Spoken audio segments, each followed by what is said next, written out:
I touch and salute the holy feet of Bharata Mata, the most powerful and the most merciful. Today is a milestone in the cotton textile industry, and the TEXPROCIL has had a long journey of 70 years. And we all know that this is the very first Export Promotion Council created in the free India. On this day, the dignitaries who are sharing the dais with me, Srimati Ruth Rashi, IA and AS, Textile Commissioner, Ministry of Textiles, Sriman Sunil Patwari, Chairman, TEXPROCIL, Sriman Jayavarthanalu, Vice Chairman, TEXPROCIL, Dr. Siddhartha, Executive Director, TEXPROCIL, distinguished members of the textile fraternity, ladies and gentlemen, and above all, the most inspiring personalities, the award winners. He said, I was so impressed that he was 92 not out. And he will be made a century, and he will be guiding the industry and inspiring all of us to lead the industry in the international arena. It gives great pleasure to be present here this evening to commemorate the 70th year Jubilee celebrations of the Cotton Textile Export Promotion Council of India. The council has also been known to me from my earlier days. Due to my past association with the textile sector, I also happened to be its member for many years. So I am also one among you for a long time. That gives me great pleasure. It is just a happy coincidence that I am present here with all of you when the TEXPROCIL is celebrating its 7 decades of its achievements. Over these last 7 decades, the Council has carved for itself, and today it is among us the first Export Promotion Council, and to complete the 70 years of its inception. I am also happy to note that the Council celebrated this milestone by honoring the doyens of the Indian textile industry with the prestigious TEXPROCIL Vastra Ratna. These awards have also been well chosen as they cover the entire span of textiles value chain, from large conglomerates to MSMEs, cottons from the Indian farms to finished textiles that adorn homes and offices across the world. Indigenously developed textile technology is nothing less than the best available in the world. And today we are one of the most modernized textile sector in the world. I remember when I was the chairman of the Parliamentary Standing Committee on Textiles, that I took the initiative with the then Prime Minister of this country, our Radhakrishnan ji, that unless the textile sector is getting modernized, we cannot compete in the world with quality. The tough scheme was created at that time on the advisory of this textile committee, standing committee, and Vibhushan accepted it. And today we have one of the most modern textile industry SHI. But I remember when I was the textile committee chairperson of the standing committee, I came here to Mumbai. I met the Reliance chairman at that time. The Reliance Industries cotton sector chairman I was talking to him, and he was telling me one real truth, the universal truth. that all the sectors of the Reliance has grown more than the mother concern. Why I am telling this? Every economy in the world, you take it is American economy or Japanese economy, German economy or Holland economy or the UK economy, every modern economy of the world, including China, the growth started with textiles. But we should not forget one thing. When their economy grows and grows beyond a level, the first casualty will be also the textiles. This we have to understand. How many textile mills were there in Mumbai? But today there is no textile mill. But our chairman was telling, and our textile commission also told me, sir, most of them are now switched over to real estate. So from this we can easily understand. Our GD Naidu used to say, destruction is for construction and construction is for destruction. From the demise of one, the other one starts growing. Today we don't have any textiles here in Mumbai, but still we are one of the leading textile manufacturers in the international arena.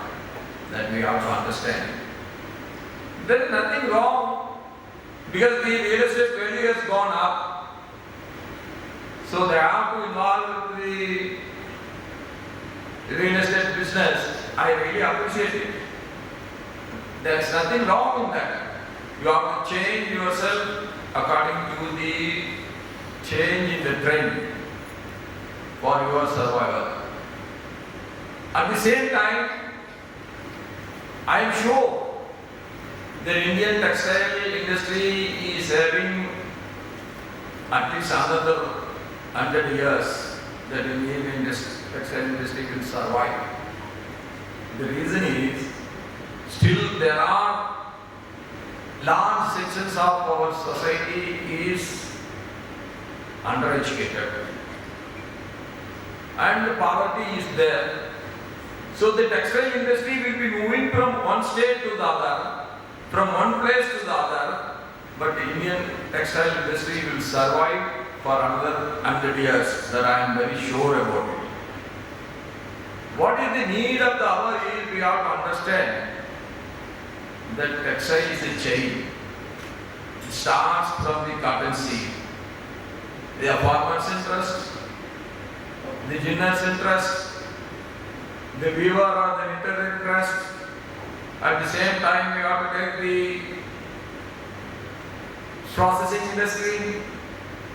Every interest has to be taken care. If you don't take this as a total chain, if you try to cut somewhere, then the whole thing will get collapsed one day. From seed to the garment, from the seed to the home furniture textiles, we should take care of everything. That is the only way that our industry can compete with the rest of the world. And as our commissioner has probably said, the per acre yield has gone up. That is a remarkable achievement. But still we have to go a long way. That also we have to understand. When I went interior districts of Maharashtra on my tour, everybody was telling me there are farmer suicides because of the cotton price is not good. But in the reality, the Indian cotton price today is more than the international price. That we have to understand it. Where you will get the competitive edge? Previously, Bangladesh was importing cotton from us. Now they can readily import from America and all the other African countries. And I was talking to the TEXPROCIL chairman, Patwari, I mentioned one, we are in the cotton industry for a long, long time. But still, our cotton has to go a long way. The clean cotton, we must be concentrating on that.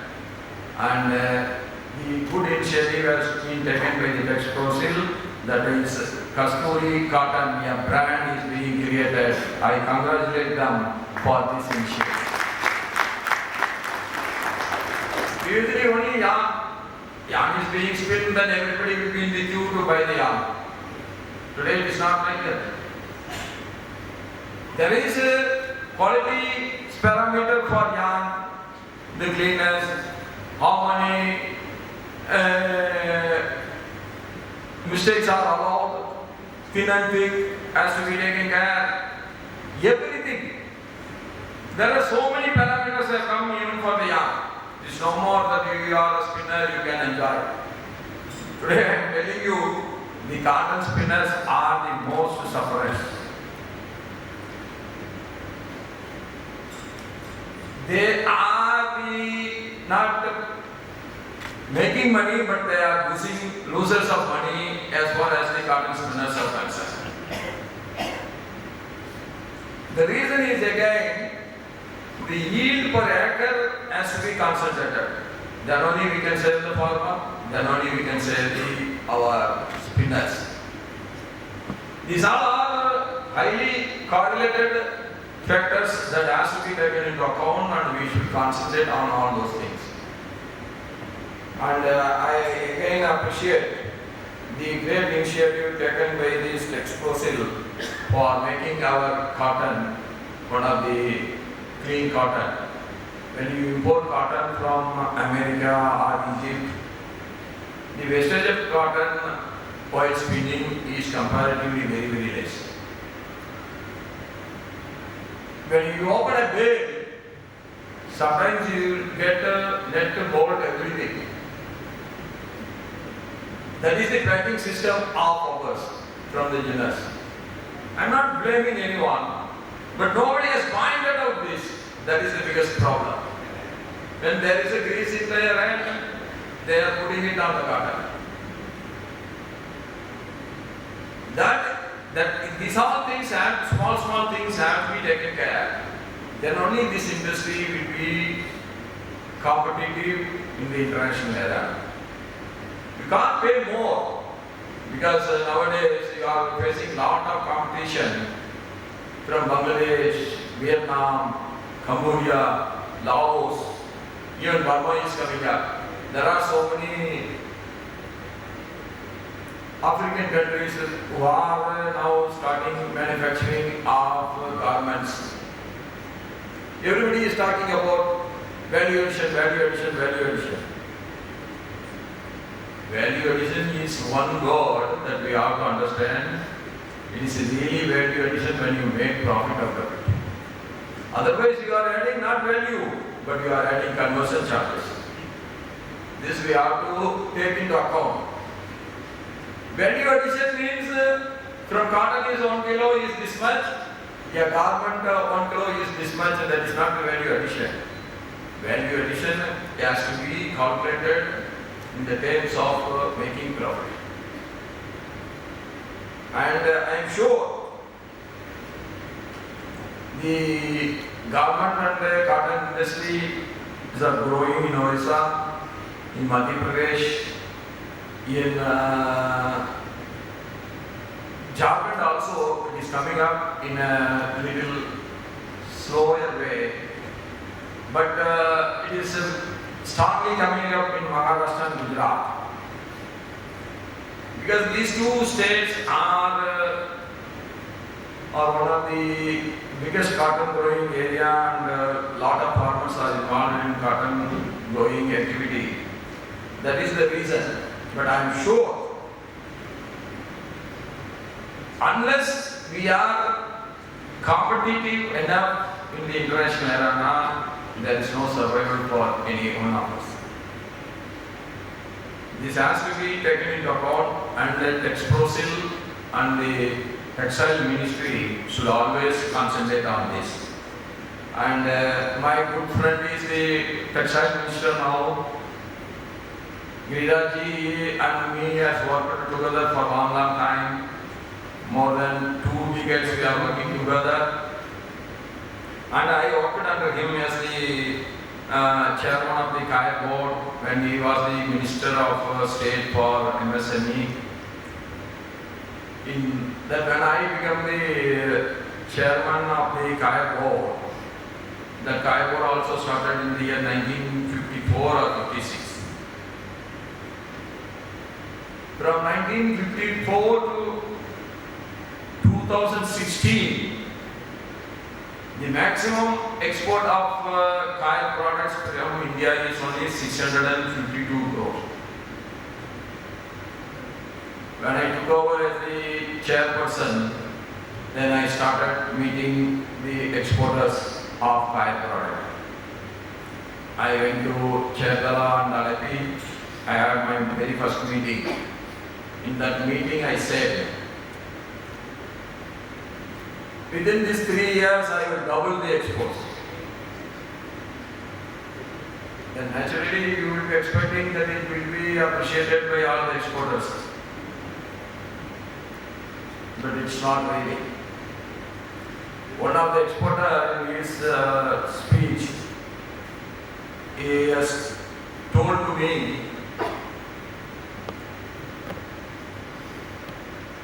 I appreciate the optimism of the chairman, but the target is too ambitious. This was the reply by an exporter who was doing 80 crore business of exporting the geotextiles of Kaya. Then in my final speech I said that nothing is impossible in this world. When you involve with it by heart, your hard work is a continuous one, the success is yours. And I told them, I will be here for another 3 years. I will see that Indian Kaya exports is getting doubled in these 3 years. I am sure, with all your cooperation, I said. Then I was working with them all the time. In the 2019, when my tenure was over, that we are the Kaya board has achieved a turnover of exports of 1,562 crores. Almost double. After seeing that, I have not requested Modi to extend my tenure, but within 3 days, when my tenure was over, I got a call from PMO and they said your tenure has been extended by another 1 year. From this you can easily understand the success story of Modi ji. Whoever is performing, he will be awarded, and he will be awarded by Narendra Modi. That is the success of anybody. See, today we have awarded, so many awards have been given to so many institutions, so many exporters. Why we are giving this? This should inspire them, and it should inspire others also. That is the thing, and I am sure we are moving in the right direction. We have to understand where we are lacking. That has been put up today, and I am with you because our textile minister is my very close friend.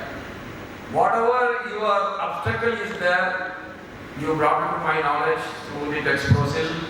I will personally go and talk with the textile minister and we will see that we are why we cannot lose textile industry. Whatever may be the growth, we cannot. The reason is, after agriculture, this is the only industry which is providing so much of job opportunities. Per 1,000 rupees you are investing. Per rupee investment, this is the only single industry which will give enormous job opportunity, and the most uneducated or little lower educated women will never get job anywhere else other than this textile industry. So we have to preserve this industry, and I am sure I have discussed enormously with the TEXPROCIL members that we should go for some kind of special free trade agreement. What is the advantage today Bangladesh is having? Bangladesh is having a free trade agreement with India. So we cannot stop it. So what we have to do, we have to make free trade agreements with America and the Western Europe, where the market potentiality is so high.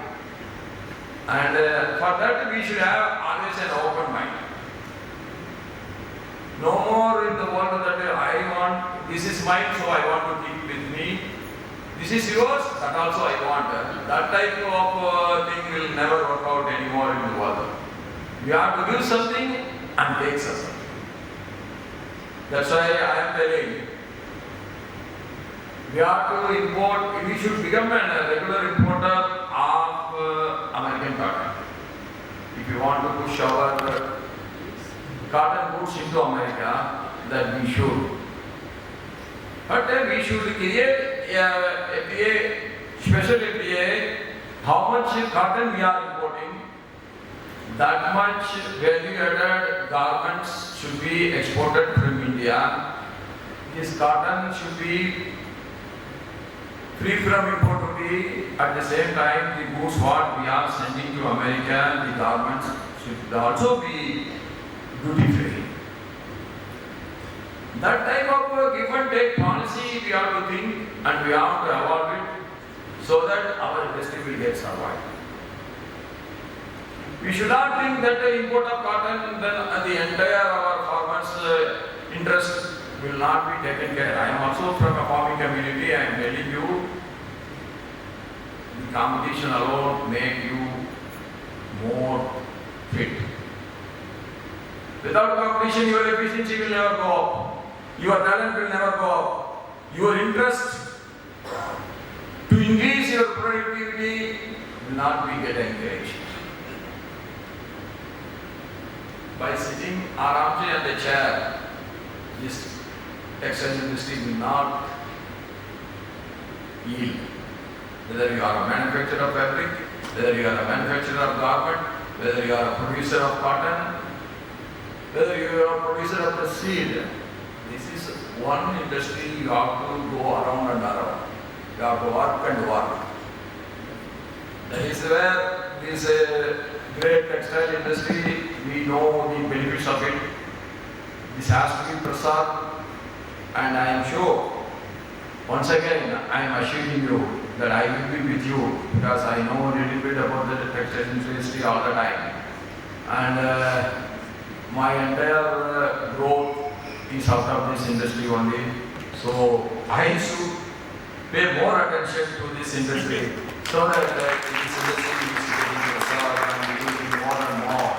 By 2047, we may be one of the, maybe the top, not one of the, maybe the top economical power of the world by 2047. That is the great ambition of our great Prime Minister Narendra Modi. We all are working towards it. In that time also, I believe this textile industry will be a great contributor to our economic growth. And the share of textile industry, even in that year, it has to be maintained because we are the most populated country in the world today. So we have to provide more and more job opportunities to our rural people, our less educated people, and with these things keeping in mind, I am sure that we will go ahead with all our programs and the targets that we are going to achieve it.